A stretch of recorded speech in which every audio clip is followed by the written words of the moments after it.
Hello everyone. My name is Krishna Rajiv. ഞാൻ പ്രൊഫൈസിൽ political സയൻസിനാണ് enrol ചെയ്തിട്ടുണ്ടായിരുന്നത്. Paper code എന്ന് പറയുന്നത് HQP18 ആയിരുന്നു. എൻ്റെ എക്സാം എന്ന് പറയുമ്പോൾ എനിക്ക് പൊതുവെ അതൊരു മോഡറേറ്റ് ഈസി ലെവൽ പോലെ തോന്നിയിട്ടുണ്ടായിരുന്നു. ആൻഡ് ഞാൻ മെയിനായിട്ട് ഫോക്കസ് ചെയ്യുന്ന പോർഷൻസ് എന്ന് പറയുമ്പോൾ വെസ്റ്റേൺ പൊളിറ്റിക്കൽ തോട്ടും ഇന്ത്യൻ കോൺസ്റ്റിറ്റ്യൂഷനും ആയിരുന്നു. പ്രൊഫൈസ് പ്രൊവൈഡ് ചെയ്തിട്ടുണ്ടായിരുന്ന വീഡിയോ ലെക്ചേഴ്സും അതുപോലെ തന്നെ വാല്യൂ ആഡഡ് നോട്ട്സും എനിക്ക് കുറച്ചുകൂടി എൻ്റെ ബേസിനെ സ്ട്രോങ് ആക്കാനും അതുപോലെ തന്നെ എൻ്റെ കോൺസെപ്റ്റൽ ക്ലാരിറ്റി കുറച്ചുകൂടി ബെറ്റർ ആക്കാനും ഹെൽപ്പ് ചെയ്തിട്ടുണ്ടായിരുന്നു. പ്ലസ് ഞാൻ ബാച്ചിലേഴ്സ് പൊളിറ്റിക്കൽ സയൻസിലാണ് ചെയ്തതുകൊണ്ട് എനിക്ക് മാസ്റ്റേഴ്സിൻ്റെ പ്രിപ്പറേഷൻ അത്ര പ്രശ്നമായി തോന്നിയിട്ടുണ്ടായിരുന്നില്ല.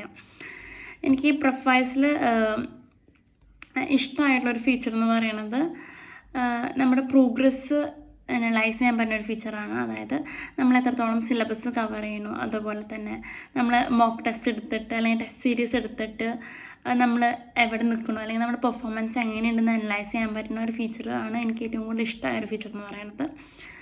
ആൻഡ് പ്രൊഫൈസ് പ്രൊവൈഡ് ചെയ്തിട്ടുണ്ടായിരുന്ന പേഴ്സണൽ മെൻറ്റേഴ്സ് നല്ല ഹെൽപ്ഫുള്ളായിരുന്നു. അതായത് അവരോട് എന്തെങ്കിലും ക്വറീസോ അല്ലെങ്കിൽ ഡൗട്ട്സൊക്കെ ഉണ്ടെങ്കിൽ ചോദിച്ചിട്ടുണ്ടെങ്കിൽ അവർ ആസ് സൂൺ ആസ് പോസിബിൾ അത് റിസോൾവ് ചെയ്യാനായിട്ടുള്ള ഹെൽപ്പ് അല്ലെങ്കിൽ റിസോൾവ് ചെയ്യാൻ നോക്കിയിട്ടുണ്ടായിരുന്നു. പ്ലസ് എനിക്കിഷ്ടപ്പെട്ട വേറൊരു ഫീച്ചർ എന്ന് പറയുന്നത് kind of a program that they provided that is called happiness ambassador. അതായത് പ്രിപ്പറേഷൻ്റെ സമയത്ത് നല്ല എക്സോസ്റ്റഡ് ആയിരിക്കുന്ന സമയത്തൊക്കെ ഒരു സൈക്കോളജിസ്റ്റിനോട് സംസാരിക്കുക എന്ന് പറയുന്നത് ഭയങ്കര റിലീവിങ് ആയിട്ടൊരു സംഭവമാണ്. അത് ഈ ഹാപ്പിനെസ് അംബാസഡർ എന്ന് പറഞ്ഞ പ്രോഗ്രാം വഴി എനിക്ക് കിട്ടി. നജ്വ എന്ന് പറഞ്ഞ ഒരു ദീദിയായിരുന്നു. ആ ദീദിയായിട്ടുള്ള സംസാരം അല്ലെങ്കിൽ കോൺവെർസേഷൻ എന്ന് പറയുന്നത് എനിക്ക് ഭയങ്കര ഹെൽപ്ഫുള്ളായിരുന്നു. അതൊരു എൻ്റെ പ്രിപ്പറേഷനെ കുറച്ചുകൂടി ഒരു പീസ്ഫുള്ളായിട്ട് അല്ലെങ്കിൽ ഈസി പേസ്ഡ് ആയിട്ട് കൊണ്ടുപോകാനായിട്ട് എന്നെ ഹെൽപ്പ് ചെയ്തിട്ടുണ്ടായിരുന്നു.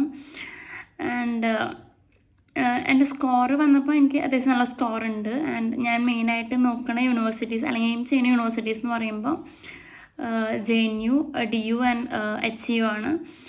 And like one of the top യൂണിവേഴ്സിറ്റീസിൽ തന്നെ പഠിക്കാൻ പറ്റുമെന്നാണ് വിശ്വസിക്കുന്നത്. And hoping for the best. Thank U.